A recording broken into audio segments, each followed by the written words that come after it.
Look down for a moment. Just for a second. Look at your feet. Because somewhere in the quiet shape of them, in the skin, in the color, in the way they feel when you walk, your body may already be whispering something to you. Something it has been trying to say for months, maybe years. And like most people, you probably haven't been listening. The feet are strange messengers. They sit far from the heart, far from the brain, far from every organ we usually worry about. And yet, when something begins to go wrong deep inside the body, especially with blood sugar, the feet are often the first place that knows.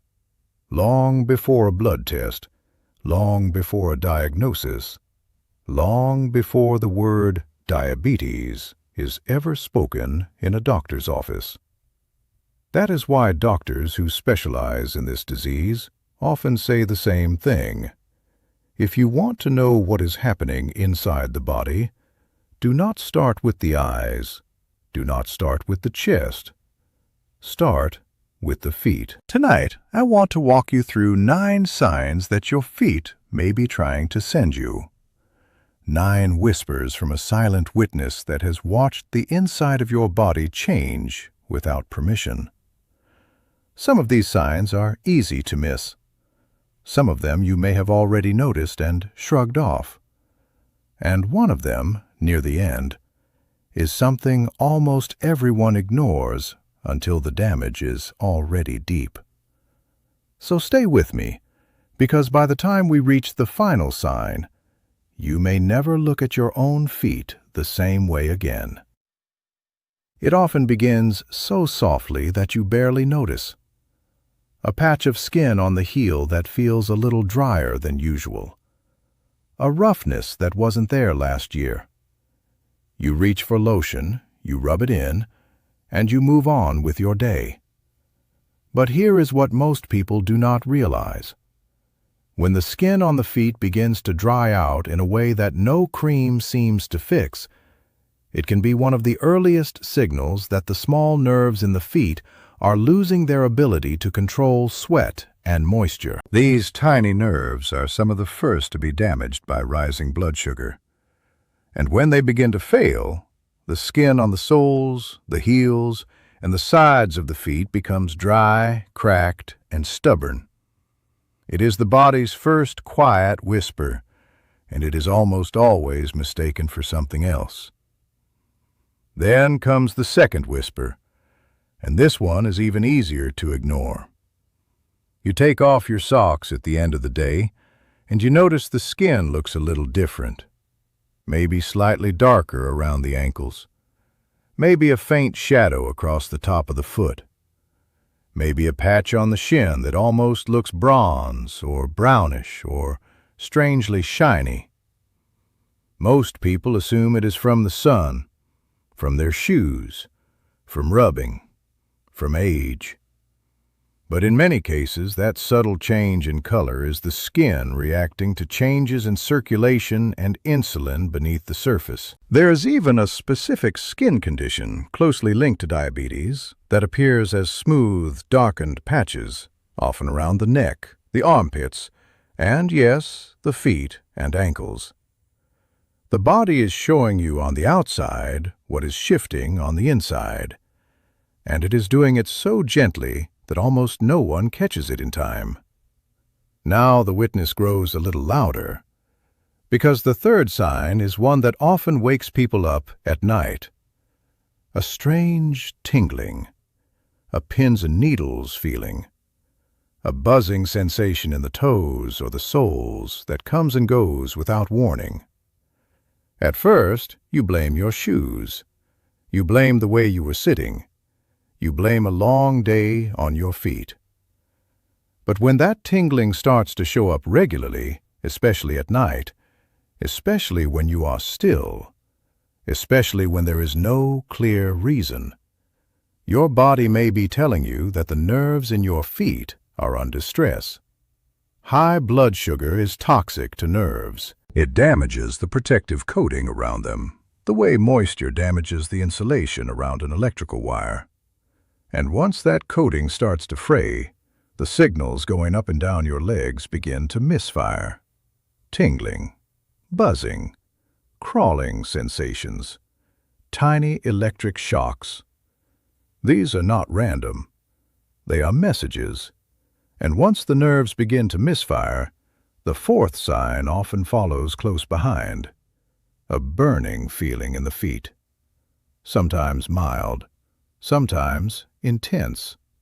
Sometimes so strong that people describe it as walking on hot sand or standing on coals. It can flare up in the evening. It can keep people awake. It can feel like the feet are on fire even though they are perfectly cool to the touch. This burning is one of the most classic signs of early diabetic nerve damage, and it is one of the most commonly dismissed. People blame their age. They blame their job. They blame the weather. And the whole time, the nerves are slowly being injured by a level of sugar in the blood that the body was never designed to handle. Now pause for a moment, because if you have already recognized one or two of these signs in yourself, I do not want you to panic. I want you to pay attention, because the next few are where the whispers begin to turn into something more serious. The fifth sign is something almost no one talks about. A slow loss of feeling. Not all at once, not dramatically, just a quiet, gradual fading. You step on a small pebble and barely feel it. You bump your toe on the bed frame and notice the bruise hours later without remembering the moment it happened. The water in the shower feels a little less hot than it used to. The floor feels a little less cold in the morning.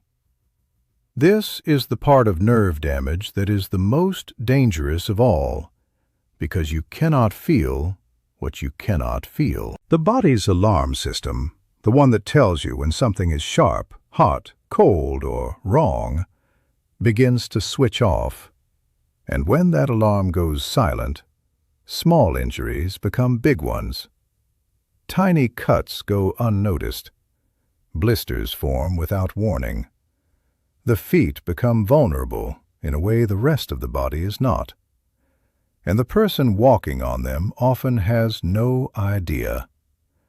That leads directly into the sixth sign, which is one of the most overlooked of all. Wounds that take far too long to heal. A small scrape that should disappear in a few days lingers for 2 weeks. A blister that should dry up holds on. A cut on the toe scabs over, then opens again, then scabs again, in a slow loop that just will not finish. This happens because high blood sugar slows down the body's ability to repair tissue. It thickens the blood, narrows the small vessels, and starves the skin of the oxygen and nutrients it needs to heal. So while the rest of the body might look fine, the feet, which already received the least blood flow, begin to fall behind. A wound on the foot of someone with unrecognized diabetes is not just a wound. It is a warning sign with a clock attached to it. And speaking of blood flow, the seventh sign is one that doctors look for the moment a patient sits down on the exam table. The color of the feet when they are resting. Healthy feet, when elevated, stay a soft, warm pink. But feet whose circulation is being compromised by long-term blood sugar damage often look different.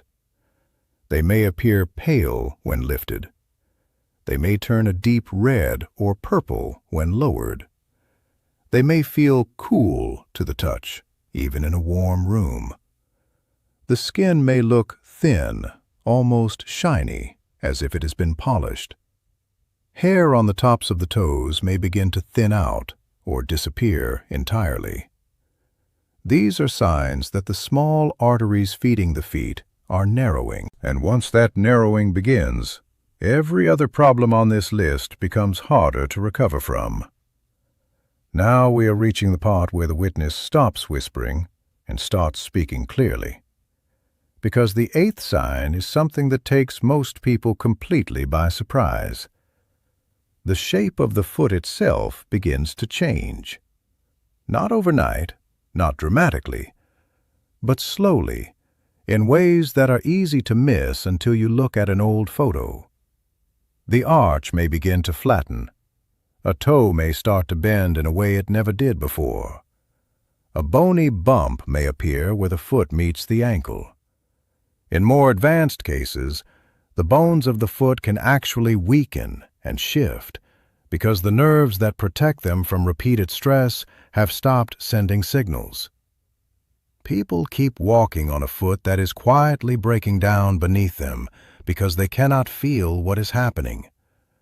By the time the change becomes obvious, the damage is often well underway.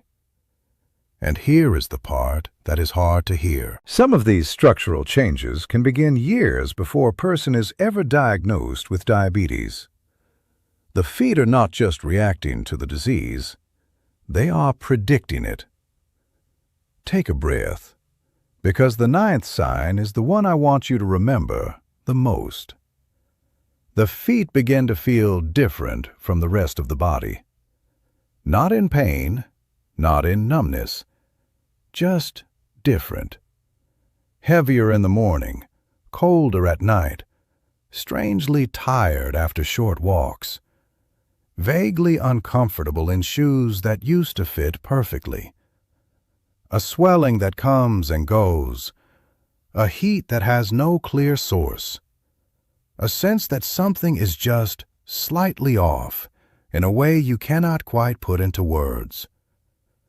Most people never mention this to their doctor because it sounds too vague, too small, too easy to dismiss. But this quiet sense of wrongness, this feeling that your feet are no longer behaving the way they used to, is often the body's most honest signal.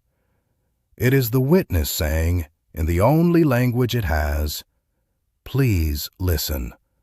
Something has changed." And it has been changing for a long time. Here's what makes all of this so important. Many of these signs can appear before blood sugar levels look dramatically abnormal on a standard test. The feet often know first. The feet often know early. And the feet often know quietly. Which means that the people most at risk are often the ones who feel the least alarm. They go about their lives. They ignore the dry skin. They brush off the tingling. They shrug at the slow healing scrape. And somewhere inside them, the disease keeps moving forward without resistance. But you do not have to be one of those people. Awareness is the first medicine. Noticing is the first treatment. If even 2 or 3 of the signs we walked through tonight feel familiar to you, please do not panic, and please do not ignore it. Make an appointment. Ask for a simple blood sugar test. Ask your doctor to look at your feet. Really look at them, the way a specialist would. Tell them what you have noticed, even the small things, especially the small things.